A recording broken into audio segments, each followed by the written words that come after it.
अस्सलामुअलैकुम। खबरें चलेंगी लगातार मगर तेज से सरीशु पर नजर। मगर दूसरे जावी से मैं हूं मरियम खान और आप देख रहे हैं पाकिस्तान नामा। यहाँ पर बात होगी पाकिस्तान के अवाम की, हम पहुंचाएंगे आपकी आवाज इक्तदार के ऐवानों तक। समाज के मसाइल पर बात होगी, अदालतों की खबर भी आपको देंगे, जुर्म कहानी सुनाएंगे, शहर शहर गांव गांव का अहवाल भी आपको बताएंगे।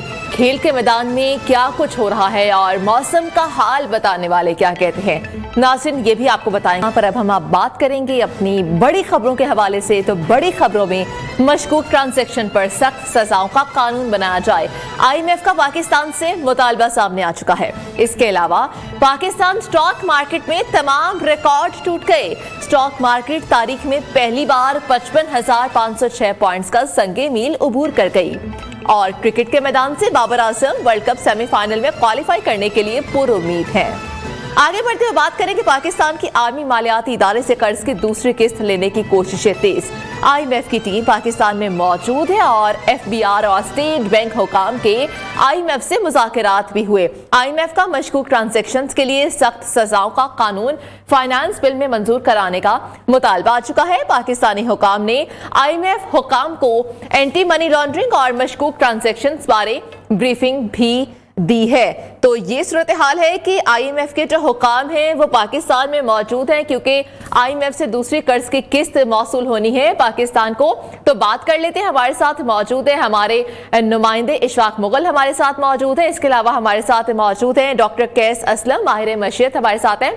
पहले बात करते हैं इशफाक मुगल से, हमारे नुमाइंदों से हम तफसीलात जान लेते हैं। इशफाक बताइएगा, IMF हुकाम ने अब तक किन इदारों के हुकाम से मुलाकातें की हैं और दूसरे किस के हुसूल के लिए पाकिस्तान को क्या जतन करना होंगे, और इसके अलावा जो बात की गई है मशकूक ट्रांजैक्शंस की, उनमें बेसिकली वो कौन सी ट्रांजैक्शंस हैं, उनके हवाले से ही बताइएगा। जी बिल्कुल, जो IMF के हुकाम है उनका जो तकरीबन जो 2 नवंबर के जो है पाकिस्तान में मौजूद हैं और टेक्निकल सतह के मुज़ाकरात पाकिस्तान और IMF के दरमियान जो है इस वक्त जारी हैं। और हमारे ज़राए का तो बताना है कि आज जो है वो IMF की टीम के जो मुज़ाकरात हुए हैं वो स्टेट बैंक और FBR के लोगों के साथ मुज़ाकरात हुए, जिसमें मशकूक ट्रांजैक्शन के पर बातचीत की गई है, जबकि इसके साथ साथ जो है वो मनी लॉन्ड्रिंग पर बात की गई है। हमारे ज़राए का कहना है कि जो IMF को जो FBR है वो उसने बताया है कि वो जो मनी लॉन्ड्रिंग की रोकथाम के लिए जो है वो तो क्या इकदाम कर रहा है। इस पर जो IMF के हुकाम हैं उनका ये मुतालबा है कि जो टैक्स क्राइम में मशकूक ट्रांजैक्शन है उसके लिए एक वाज़ेह तौर पर पॉलिसी बनाई जाए, जबकि आइंदा बजट में मशकूक ट्रांजैक्शन के लिए सख्त सज़ाएं जो है फाइनेंस बिल से मंजूर कराई जाए।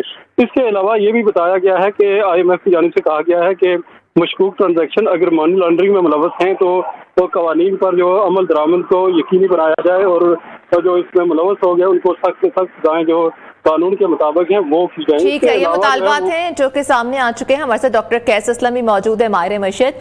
डॉक्टर कैस साहब बहुत शुक्रिया, आपने कीमती वक्त निकाला। डॉक्टर साहब बताइएगा कि IMF से कर्ज की जो दूसरी किस्त है पाकिस्तानी मईशत के लिए कितनी जरूरी है और इसका आम आदमी पर क्या असर पड़ेगा? क्या अब भी यही करना होगा कि अगर किस्त मिल जाएगी तो पाकिस्तान को ही उसका बोझ उठाना पड़ेगा, पाकिस्तानी अवाम को ही, क्योंकि फिर टैक्स की सूरत में पैसे वापस करने होते हैं? जी आप बिल्कुल सही कह रही हैं। देखें, जो किस्त है उसका ज़्यादा तो ये है कि आपका जो बैलेंस ऑफ पेमेंट है वो थोड़ी सी बेहतर होगी, आपको शायद इन्वेस्टमेंट आने में आसानी हो जाए, वर्ल्ड बैंक पैसा देने में और एशियन डेवलपमेंट बैंक आपको डेवलपमेंट के लिए कर्जा देने के लिए आसानी हो जाए। मगर ये बात सही है कि इस कर्जे से वो जो शर्तें हैं, स्पेशली बिजली को या गैस को महंगा करना, वो होगा। फिर ये है कि टैक्स ज़्यादा लेके आना ताकि और ये सारी बोझ जो है वो आम आदमी के ऊपर ही पड़ेगा, क्योंकि आप जो दूसरी शर्तें हैं कि हुकूमत का हुजम छोटा किया जाए, उसमें हुकूमत कुछ नहीं कर रही। वो शर्त के हुकूमत बेचे अपनी जो खसारे में है उनके, वहाँ भी हुकूमत ने अभी तक कोई बहुत खातर खा कुछ नहीं किया। तो फिर एक ही बात रह जाती है कि टैक्स ज़्यादा होगा ये बिजली और गैस की कीमतें ज्यादा होंगी, जिसका बोझ आम आदमी पे पड़ेगा, क्योंकि पैसे वापस जब करने होंगे तो 277 रुपए चाहिए $1 को वापस करने के लिए, और ये 277 रुपए जो हैं वो टैक्स से ही लिए जाएंगे, जिससे चीजें महंगी होंगी। बाकी शर्तें जो उनकी बिल्कुल सही हैं कि मनी लॉन्ड्रिंग पे सजाएं दी जाएं, करप्शन पे सजाएं दी जाएं, जो है हुकूमत जो है वो अमीरों पे टैक्स लगाए, मगर हम अमीरों पे अभी तक टैक्स नहीं लगा रहे, हम सिर्फ गरीबों पे ही टैक्स गरीबों को पीस रहे हैं। तो इसलिए आम आदमी का जिंदगी तो मुश्किल होगी इसमें। बिल्कुल, आम आदमी की जिंदगी मजीद मुश्किल हो जाएगी। डॉक्टर कैसर असलम आयरे मर्शिद हमारे साथ मौजूद, अपनी कीमती राय के हवाले से हमें अपडेट कर रहे थे, और इशफाक मुगल हमारे नुमाइंदे भी हमें अपडेट। एक ब्रेक शामिल करते हैं।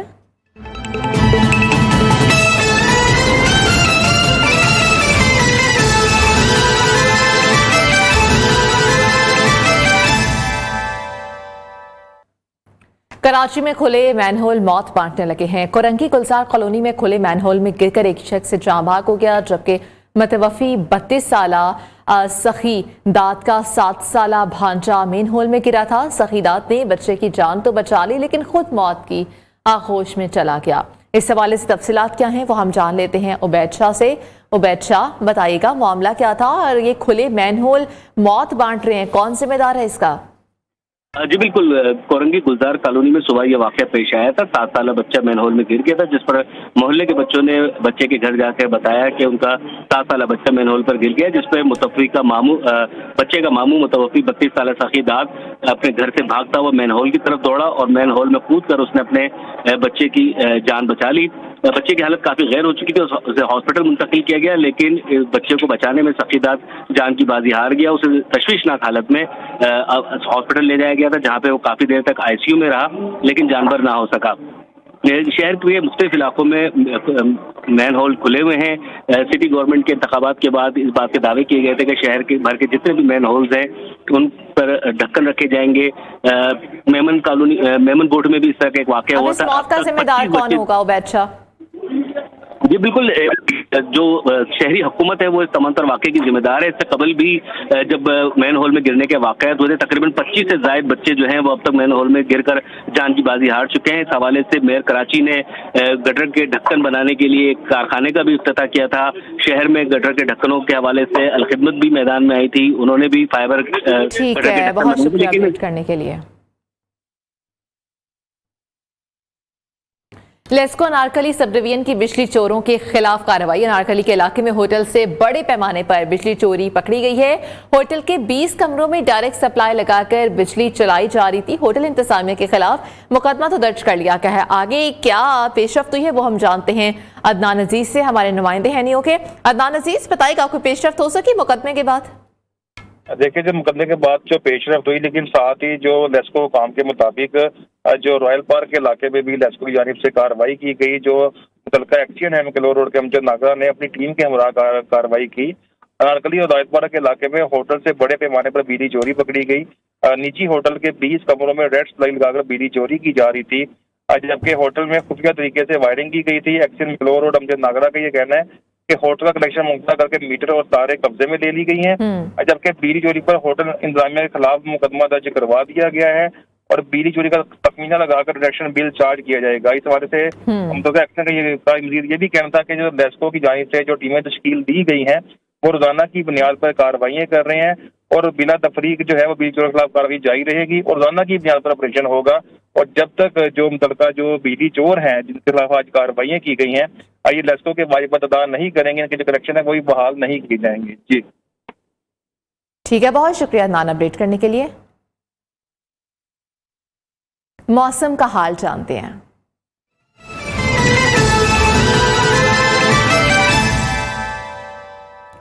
इस्लामाबाद में बारिश के बाद मौसम खुशगवार हो गया। ठंडी हवाएं चलने से सर्दी बढ़ चुकी है। आसमान पर अभी बादल छाए हुए हैं। मरी और गलियात में भी मौसम सर्द हो गया है। वफाकी दारुल हुकूमत के मौसम का अहवाल हम जानते हैं आमना जंजुआ से। जी आमना, इस्लामाबाद में मौसम कैसा है, बताइएगा। सूबा शहरों में कल शाम से ही वक्फे से बारिश का सिलसिला जारी है। रात भर जो वो बारिश होती रही है। इस्लामाबाद की अगर बात करें, इस वक्त भी इस्लामाबाद में गहरे बादल छाए हुए हैं। सुबह सवेरे भी बारिश हुई है।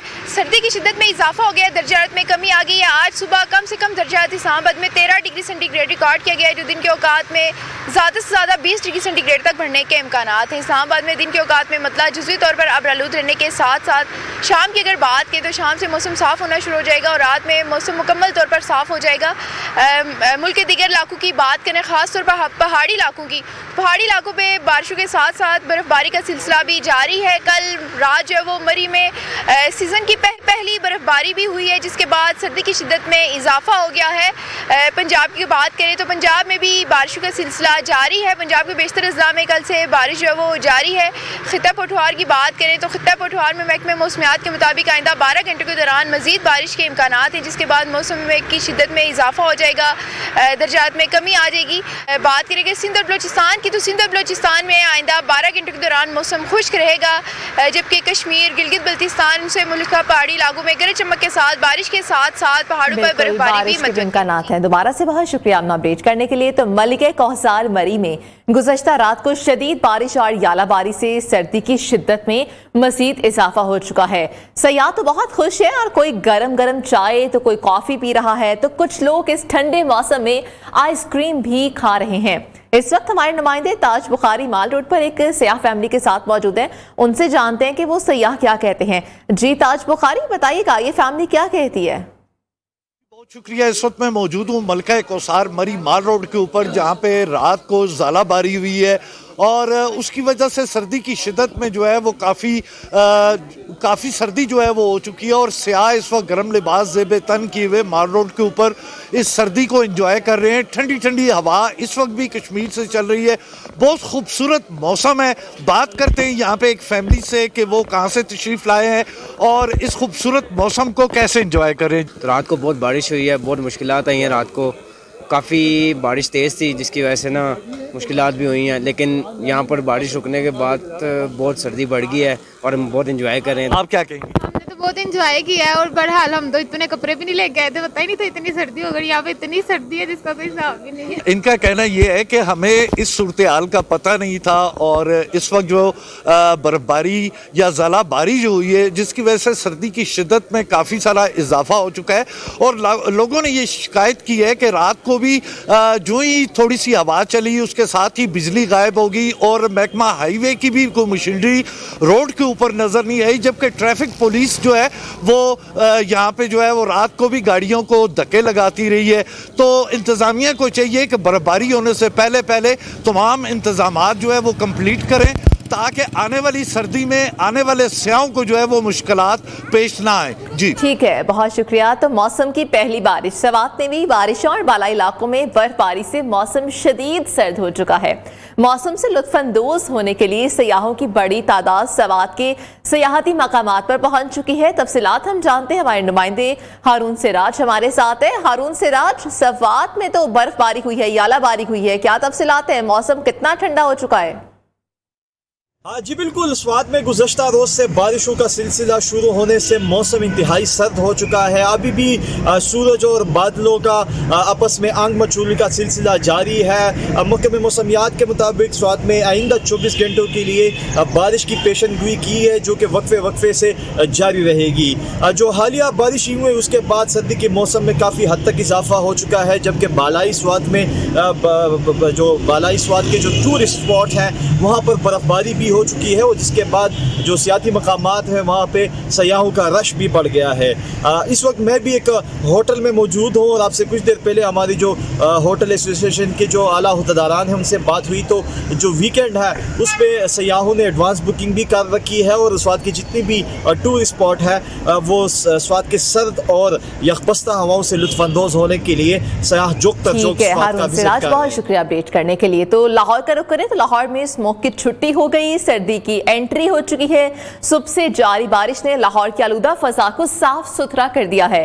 महकमा मौसमियात ने आइंदा 24 घंटों के दौरान लाहौर और उसके गिरदनवाह में वक्फे से मजीद बारिश की नवीद भी सुना दी है। मौसम का अहवाल अब हम जान लेते हैं हमारी न्यू की नुमाइंदा है लाहौर से मायरा हाशमी से। मायरा, लाहौर में भी बारिश हुई है रात के औकात में और सुबह के औकात में, क्या तफसीलात है? मजीद कब तक बारिशों का सिलसिला जारी रहेगा? जी बिल्कुल, स्मोक से 27 शहरियों के जो है वो चेहरे खिल उठे हैं। इस वक्त आसमान पर छाए बादल खूब जमकर बरसने को तैयार है। और दूसरी जानिब अगर बात की जाए दर्जा हरारत की तो वाज़ह तौर पर कम से कम दर्जा हरारत जो है वो 14, जबकि ज़्यादा से ज़्यादा जो है वो 19 डिग्री सेंटीग्रेड तक जाने के इम्कानात महकमा मौसमियात की जानिब से बताए गए हैं। और अगर बात की जाए एयर क्वालिटी इंडेक्स की तो एयर क्वालिटी इंडेक्स में भी वाज़ह तौर पर कमी महसूस की जा रही है। आज लाहौर का एक लेवल जो है वो सिर्फ और सिर्फ 108 रिकॉर्ड किया गया है और कहा जाता है कि अगर एयर क्वालिटी इंडेक्स 200 से तजावुज़ कर जाए तो वो इंसानी जानों के लिए मुज़र सेहत होता है। तो अब लाहौर ये इंजॉय कर सकते हैं इस खुशगवार मौसम को, क्योंकि सुबह से जो जारी बारिश थी उसके बाद हर शहर में निखार आ गया है। और महकमा मौसमियात ने अगले 24 घंटों के दौरान लाहौर और इसके गिरदनवाह में कहीं तेज़ तो कहीं हल्की बारिश की पेशन गोई जो है वो भी बताई है। तो अब इस दिलकश और दिलफरेब मौसम को अपने अंदाज से तमाम शहरी इंजॉय कर सकते हैं, बच्चों के हमरा, चूँकि छुट्टी भी है। पहले स्मोक का डर था क्योंकि स्मोक ने तमाम पोश इलाकों को अपनी लपेट में ले रखा था और जहरीली स्मोक की वजह से शहरी जो है मुख्तलिफ बीमारियों में, सांस जैसी बीमारियों में और गले में खराश जैसी बीमारियों में मुब्तला हो रहे थे। लेकिन अब मौसम सुहाना हो गया है, सर्दी की एंट्री हो गई है और स्मोक को सब ने कह दिया है गुड बाय। तो मौसम को एंजॉय करें और जितना हो सकता है घरों से अब बाहर भी निकल सकते हैं क्योंकि बच्चों की छुट्टी है। तो बच्चों को फूड पॉइंट पर लेके जाए, पार्कों में लेके जाए ताकि इस दिलफरेब और सुहाने मौसम का अपने अंदाज से लुत्फ उठा सके। ठीक है, बहुत शुक्रिया अपडेट करने के लिए। तो स्मॉग का तो खात्मा हो चुका है। लाहौरियों ने पंजाब हुकूमत के स्मार्ट लॉकडाउन को मजाक करार दे दिया है। वो शहरी कहते क्या है वो हम जान लेते हैं।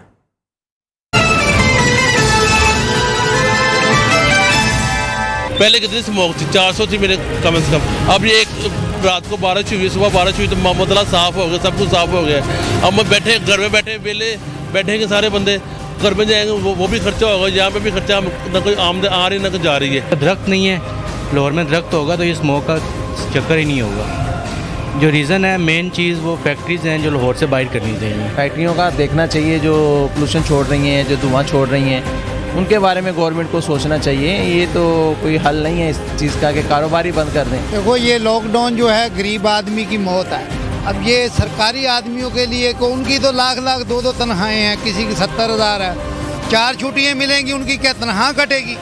हम लोग ये छोटा सा रोज़गार लेके बैठे हैं जिसमें 400-500 बचता है, वो भी अगर जब स्कूल कॉलेज बंद होंगे कोई आदमी ये चीज़ नहीं खाएगा। कारोबार एक तो वैसे नहीं है, ये इन्होंने नया ड्रामाबाजी बना दिया है कि ये स्मोक लॉकडाउन हम लगा रहे हैं, स्मोक की वजह से ये कोई भी इस चीज़ का कोई फ़र्क नहीं पड़ता। अगर स्मोक है ना तो इन्होंने बंदोबस्त करना चाहिए, जी आर्टिफिशियल रेन है ना वो बरसात होवे तो उसका मामला सेट होएगा। तो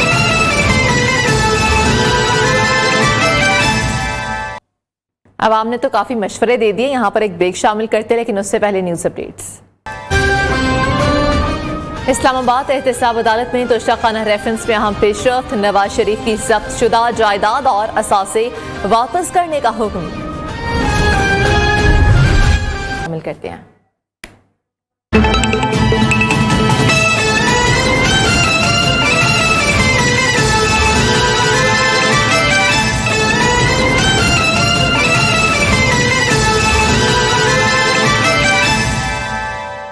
पाकिस्तान नामा में आपको बताएं कि सरमायाकारों का एतमाद बहाल, पाकिस्तान स्टॉक मार्केट को टॉप गियर लग गया, तमाम रिकॉर्ड टूट चुके हैं। पाकिस्तान स्टॉक एक्सचेंज में पहली बार तारीख में 55,506 पॉइंट्स का संगे मील उबूर कर गई। कारोबार के इख्तिताम पर 100 इंडेक्स 55,391 पर बंद हुआ। मार्केट में 19 अरब रुपए के 61 करोड़ शेयर्स का कारोबार हुआ है। इस हवाले से हम बात करेंगे, हमारे साथ मौजूद है नियो के नुमाइंदे काशिफ मुनीर और इसके अलावा जफर मोतीवाला हमारे साथ मौजूद हैं। तो हम बात करेंगे अपने नुमाइंदे से, उनसे अपडेट लेते हैं।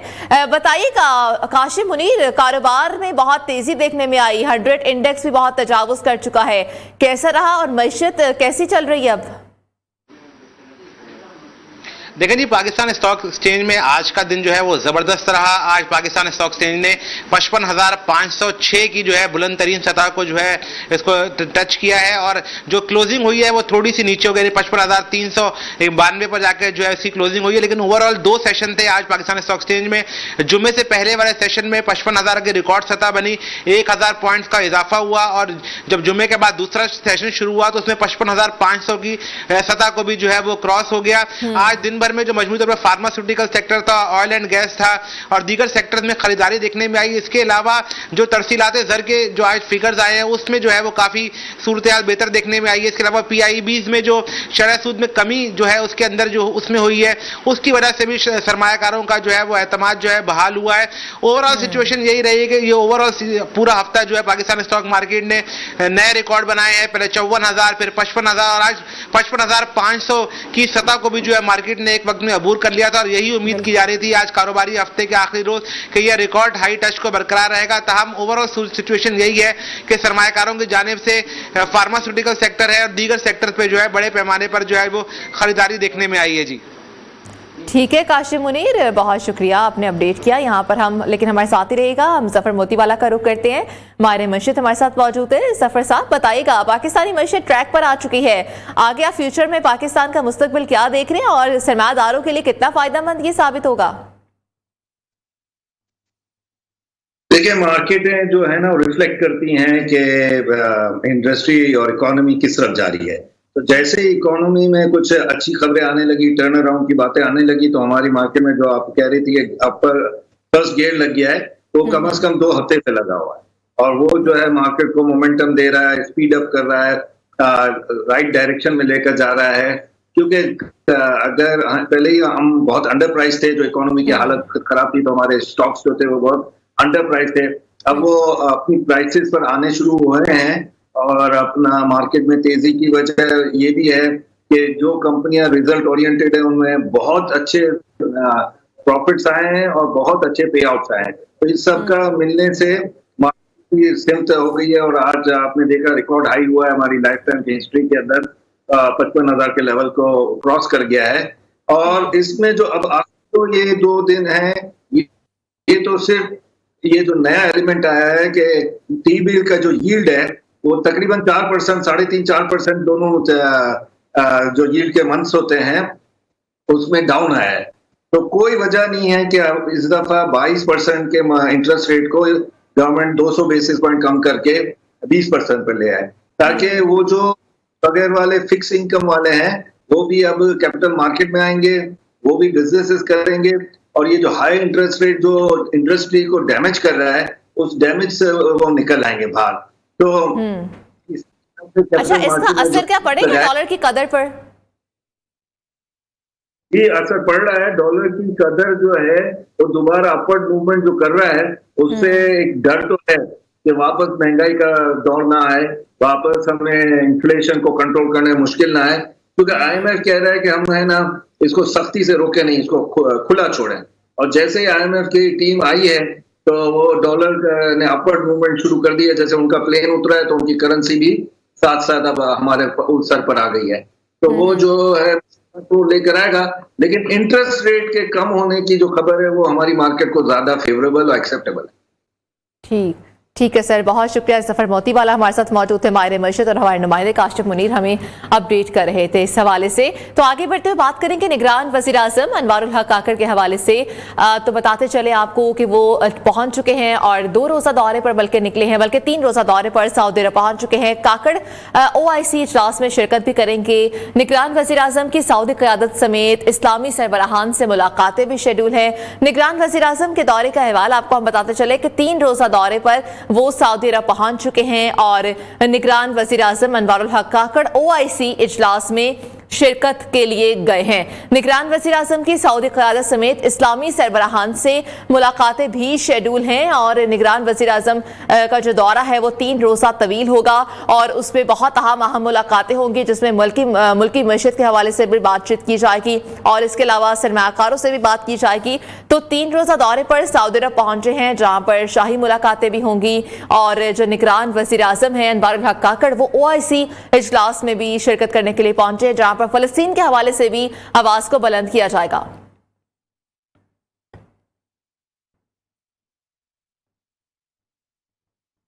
कोयटा के सिविल अस्पताल में अमले की गफलत की वजह से कोंगो और दीगर खतरनाक बीमारियों के फैलने का खदशा पैदा हो चुका है। इस्तेमाल शुदा अशिया अस्पताल के सामने कूड़ादान में फेंक दी गई और वार्ड्स में इस्तेमाल होने वाले गाउन, दस्ताने, सिरिंज और खून आलूद जो पट्टियां थी वो भी शामिल हैं। उधर बलोचिस्तान से सिंध के सरहदी इलाकों में आमतौर के बायस दादू में कोंगो वायरस का खतरा मंडराने लगा और इसके अलावा वज़ीर आला सिंध ने कोंगो वायरस के पेश नजर महकमे सेहत को हिदायत जारी कर दी हैं। तो अशिया में गाउन शामिल था, सिरिंजें शामिल थी और जो खून आलूद ग्लव्स थे वो भी शामिल थी और जिनको फेंक दिया गया वहां पर वार्ड्स के बिल्कुल सामने ही। तो बात कर लेते हैं, हमारे साथ हमारे नुमाइंदे हैं कोयटा से हमाद अली और जो कि कोऑर्डिनेटर महकमा सेहत बलोचिस्तान डॉक्टर वसीम बेग के साथ मौजूद हैं। बताइएगा क्या तफसीलात है इस हवाले से, वज़ीर आला सिंध के अहकामात बारे भी हम आपको बताते हैं। बिल्कुल, इस वक्त मैं मौजूद हूँ कोयटा सिविल हॉस्पिटल के सामने। ये मेरे अकब में आपको नज़र आ रहा है, यहाँ पर जो कचरा पड़ा हुआ है, इस कचरे के ऊपर जो है सिविल अस्पताल के अंदर जो वार्ड्स हैं उसमें इस्तेमाल शुदा जो है अशिया यहाँ पर फेंकी गई है, जिसमें गाउन और जो है ग्लव्स वगैरह इसमें शामिल है। और इसी साथ जो वार्ड में जो सिरिंज वगैरह इस्तेमाल होती हैं वो, और साथ में जो है खून आलूद पट्टियाँ भी यहाँ पर फेंकी गई हैं। और इसी के साथ साथ मैं बताता चलूँ कि गुज़िश्ता 3 दिन कबल जो है कांगो यहाँ से फैला था, जिसकी वजह से 2 डॉक्टरों समेत पूरे 14 अफराद जो है इसमें मुतासिर हुए, जिसमें एक डॉक्टर जो है जान की बाजी भी हार गया। हमारे साथ एक शहरी भी मौजूद हैं, इनसे भी बात करेंगे। सर, क्या कहेंगे इस हवाले से आप? जी, ये देख रहे हैं आप यहाँ पर सिविल अस्पताल में जो चीज़ें इस्तेमाल हुई उसमें किट्स हैं, कोंगो किट्स है, इसकी तो अपनी SOPs हैं कि इसको आपने तलब किस तरह करना है। ये यहाँ सरेआम इन लोगों ने कचरे में ला के फेंकी है। एक जानिब सिविल अस्पताल कोयटा है, दूसरी जानिब इसी सिविल हॉस्पिटल की कॉलोनी है जहाँ पर इनके मुलाजमीन रिहाइश पजीर हैं। और ये इन्होंने लाकर ये किट्स, सिरिंज है, इसमें ग्लव्स हैं, दीगर अशिया जो इस्तेमाल होती हैं वो यहाँ ओपनली लाकर खुली फिजा में फेंक दिया, जिससे कोंगो वायरस मजीद फैलने का खतरा है। जी बिल्कुल, जान की बाजी हार गए। और साथ में बताता चलूँ, शुबा ये है कि जो कांगो वार्ड को क्लियर करने के लिए जो ग्लव्स और जो साथ में गाउन जो है पहना गया था वो यहाँ पर फेंका गया है। और ताफुन से जो है बीमारियाँ मजीद भी फैलने का खदशा है। इसके लिए जो है इनको इकदाम करने चाहिए और एक महफूज जगह में जो है। बहुत शुक्रिया तफसीलन अपडेट करने के लिए। तो आपको बताते चलें कि ये सूरत हाल है वहां पर कोयटा सिविल अस्पताल में, जहां पर अमले की गफलत, खतरनाक बीमारियों के फैलने का खदशा पैदा हो चुका है, कोई देखने वाला नहीं है। इस्तेमाल शुदा जो अशिया है अस्पताल के सामने ही कूड़ेदान में फेंक दी गई हैं, उससे जो जर्म्स पैदा होंगे और उससे जो बीमारियां फैलेंगी उसकी कौन जिम्मेदारी कौन लेगा वो किसी को कुछ नहीं पता।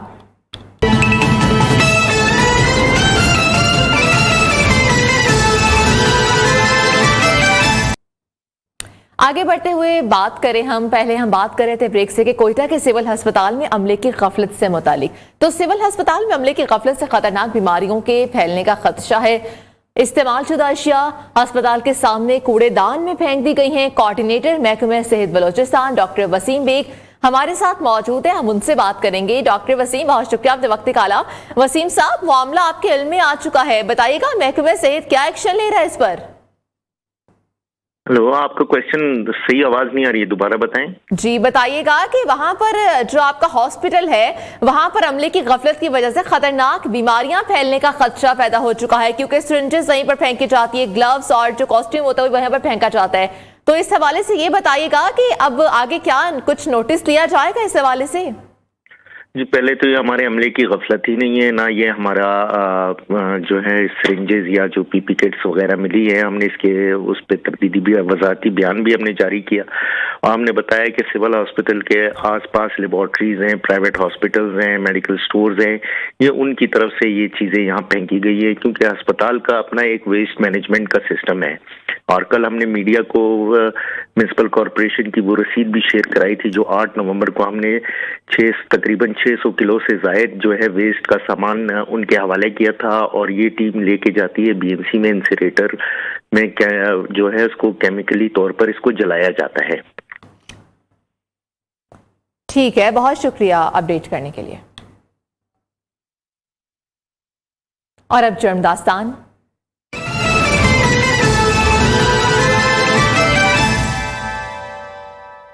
लाहौर पुलिस के जराइम पर काबू पाने में नाकाम गुज़श्ता 12 रोज के आदादोशुमार ने लाहौर पुलिस की कारकर्दगी का पोल खोल दिया। 12 रोज में शहर में मुख्तलिफ जराइम की 4,351 वारदातें रिपोर्ट हुई हैं। 12 रोज में 14 अफराद कत्ल हुए। चोरों ने 213 घरों का सफाया कर दिया। मजीद तफसीलात क्या है वो हम जान लेते हैं शाहिद रिजवी से। शाहिद रिजवी बताएगा, शहर में बढ़ती वारदातें हो रही हैं, पुलिस क्या कर रही है?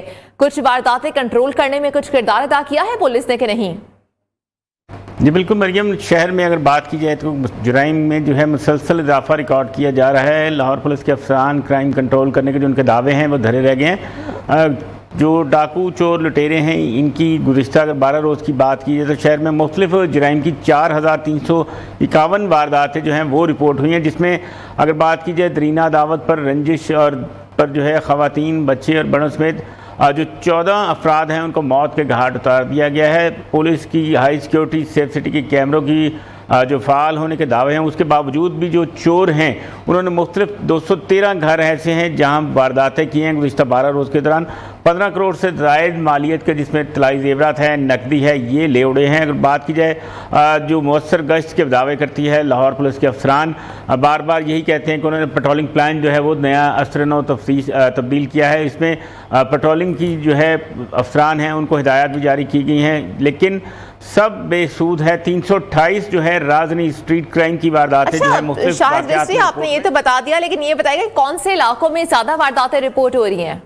देखिए, जो लाहौर के गुंजान आबाद इलाके हैं वहाँ पर भी वारदातें हैं। अगर बात की जाए मुज़ाफ़ाती इलाके जिसमें शादरा है, काना है, इसी तरह जो है रायवंड सिटी है, मांगा मंडी है, इसी तरह काने के इलाके में आज इस तरफ हैं। कैंट में अगर बात करें तो बरकी का इलाका है, हडियारा है, इसी तरह डिफेंस ए है, डिफेंस सी का इलाका है, फैक्ट्री एरिया है, यहाँ वारदातें होती हैं। जो अगर बात की जाए शहर अंदरून है जो जहाँ पर बॉर्डर एरिया लाहौर का लगता है, जिसमें शेराकोट है, नवाकोट का इलाका है, इसी तरह जो मुस्लिम टाउन है, इसी तरह मॉडल टाउन है, नसीराबाद है, लियाकताबाद है। इन इलाकों में डकैती राजनी की जो वारदातें हैं मुसलसल होती चली जा रही हैं। पुलिस का गश्त भी होता है, सेफ सिटी के कैमरे भी हैं लगे, लेकिन डाकू चोर लुटेरे जो हैं वो लूटने में मसरूफ़ है। अगर बात की जाए तो 626 शहरियों से डाकू ने झपट्टा मारकर जो है वारदातें की हैं, जिसमें हज़ारों रुपये की नकदी है, मोबाइल फ़ोन भी छीने हैं गुज़िश्ता 12 रोज़ के दौरान।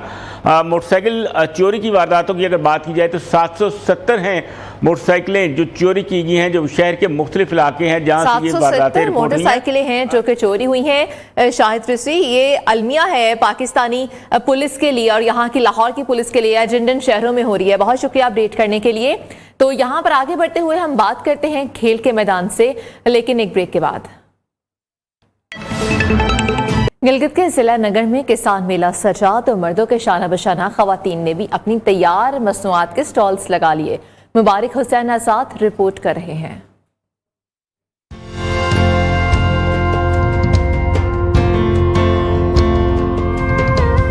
गिलगित डिवीजन के किसानों की तंजीम रीजनल फार्मल ऑर्गेनाइजेशन की जानिब से राकापोशी व्यू पॉइंट नगर की खूबसूरत वादी में सजा किसान मेला।